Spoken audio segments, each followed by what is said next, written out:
Ouais, poisson. Il y est. Allez, c'est parti pour une nouvelle vidéo, comme vous pouvez le voir. Donc on se retrouve encore une fois pour une session en coup du soir, puisque de toute façon l'été, il n'y a pas trop le choix. Soit c'est tôt le matin, soit c'est tard le soir. Et d'autant plus quand on recherche les carnassiers comme aujourd'hui. Aujourd'hui je retrouve effectivement donc un petit plan d'eau que j'avais délaissé il y a quelques temps. Parce que j'avais vu des comportements de certains pêcheurs qui étaient un petit peu écœurants. Et je m'étais dit, je vais pas embêter un peu plus les poissons et plus particulièrement les carnassiers sur ce spot. Donc j'avais laissé un petit peu tomber. Effectivement ça a pas mal changé depuis, c'est-à-dire que ça s'est un petit peu transformé en base nautique. Donc les poissons risquent d'être pas mal sollicités la journée et il y a peut-être un coup à jouer le soir comme ça, où au final, comme vous pouvez le voir, je suis tout seul, c'est calme. Donc voilà, en plus la température est en train de baisser, donc il y a peut-être un petit coup à jouer et puis on va essayer de sortir les poissons de leur léthargie d'été et puis les pousser un petit peu à attaquer et à se nourrir. Et donc toujours la même technique, donc on va chercher en premier lieu en surface, puis après on va baisser dans la couche d'eau pour rechercher donc, les perches et brochets qui font la réputation de ce petit plan d'eau. Donc voilà, on se retrouve en action de pêche avec rapidement du poisson, j'espère. Allez, c'est parti.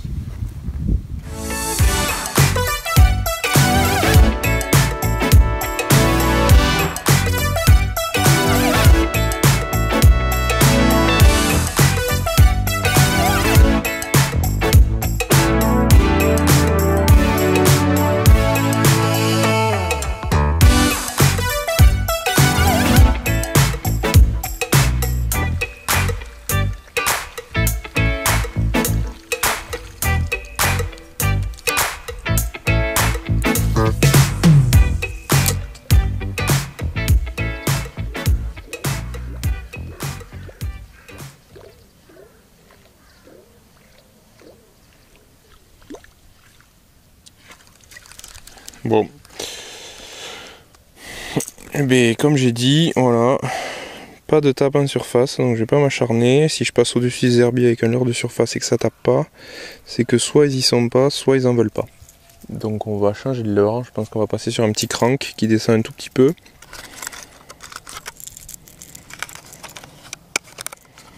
Alors c'est un leurre que moi je connais pas, qui est très connu, mais que moi je ne possédais pas.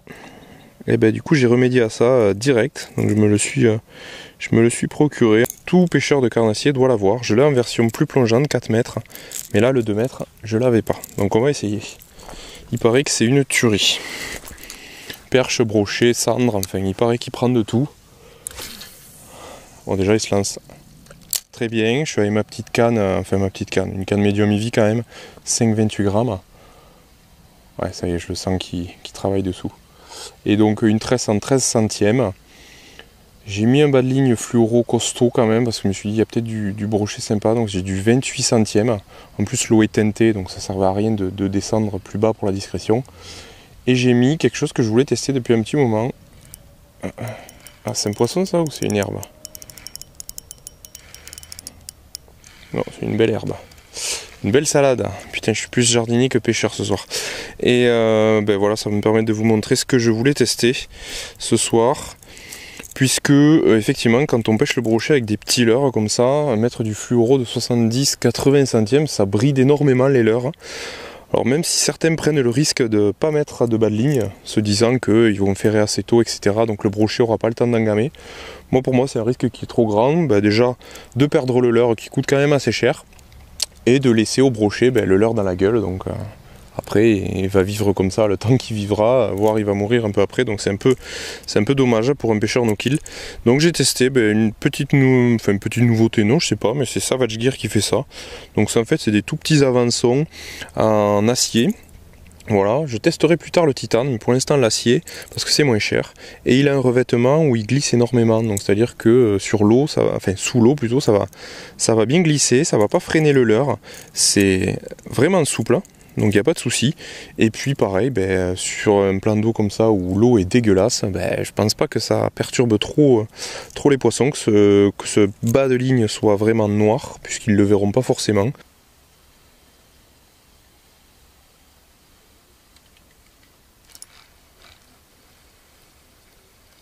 Ouais, oh décroché. J'avais un petit broc. J'étais accroché dans une herbe en fait, donc j'ai tiré, je me suis sorti d'un coup et il m'attendait à la sortie. Ah dommage.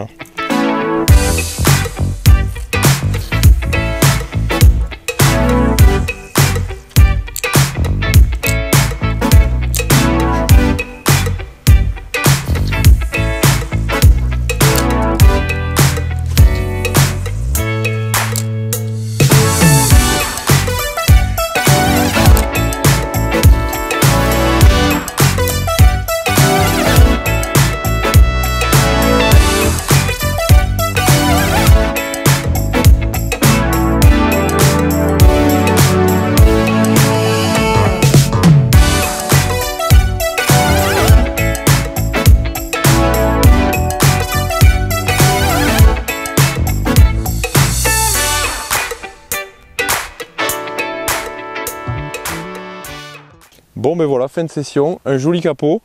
C'est dommage, ça avait bien commencé avec une petite touche de brochet, j'ai vu quelques chasses, mais bon voilà, c'est difficile, et un coup du soir, 1 heure et demie pour pêcher, je finis encore avec la nuit, c'est ça qui me bloque, là il faut que j'arrête. Et voilà, ben, ça vous montre effectivement à tous, et notamment je pense aux jeunes pêcheurs qui me suivent, ben, que les capots, ça fait partie intégrante de la pêche, et je dirais même plus, c'est même plus fréquent. Voilà, donc c'est vrai que vous voyez beaucoup de youtubeurs qui vous sortent des vidéos 1 fois par semaine ou 2 fois par semaine avec beaucoup de poissons, avec des jolis poissons. Mais faut pas croire, ils sont comme moi, ils sont comme nous, ils prennent des capots, plus ou moins, c'est sûr, en fonction du talent de chacun, mais ça fait partie du jeu, ça fait partie de la pêche. Donc je perds pas espoir pour vous proposer quand même une vidéo avec du contenu poisson, on va dire, puisque demain je vais avoir un petit créneau pour pêcher notre étang. Alors je chercherai peut-être le brochet en début, et après ben, s'il faut je me rabattrai sur les petits black bass qui font la réputation de ce spot. Donc comme ça ben, au worm je ferai un petit peu de poisson, histoire de faire bouger un peu la canne, quoi, voire chanter le frein, j'espère. Donc voilà, ben, écoutez, moi ça sera pour demain la session black bass, et pour vous ben, c'est dans quelques secondes. Allez, c'est parti. Allez, le voilà, le montage Wacky, donc un worm, un hameçon Wacky piqué en plein milieu, voilà, ardillon écrasé, hyper important, un simple nœud, et puis voilà, vous jetez ça sous les arbres. Donc le truc en fait c'est de jeter, d'observer sa tresse, et quand vous voyez la tresse qui commence à se décaler, c'est qu'un poisson l'a pris en fait, et il faut ferrer.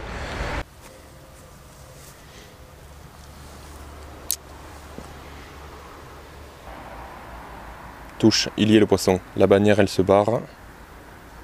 La bannière elle bouge. On ferre. Et voilà. Alors il est pas gros celui-là, mais bon. C'est toujours sympa comme pêche.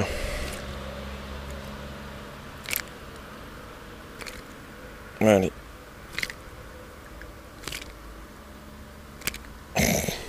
Voilà. Tac, hameçon sans ardillon, hop, ça repart.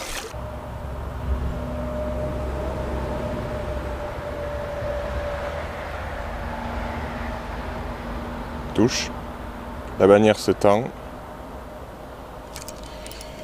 Ouais, et là c'est plus... Oh non. Il m'a mis une belle touche, mais c'est pas plus gros. Qu'est-ce qui se bat bien alors? Ben, il m'a shooté le verre par contre. Non mais voilà, premier worm perdu. Ça par contre, là, hop. La pêche au worm, il faut avoir beaucoup de worm parce qu'on en perd une quantité impressionnante.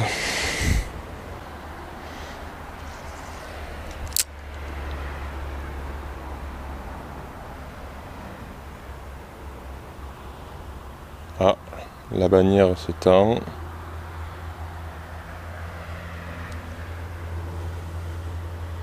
Ça y est, la bannière se tend.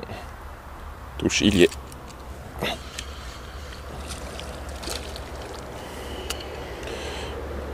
Allez, un autre petit bass. Tac. Hop là. Bon, mais au revoir.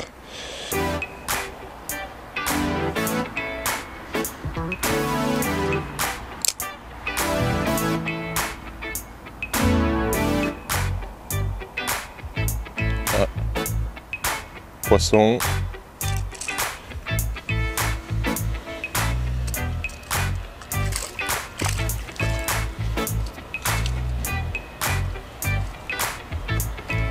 Bon, voilà, il m'a fait tomber le worm.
Gourmand.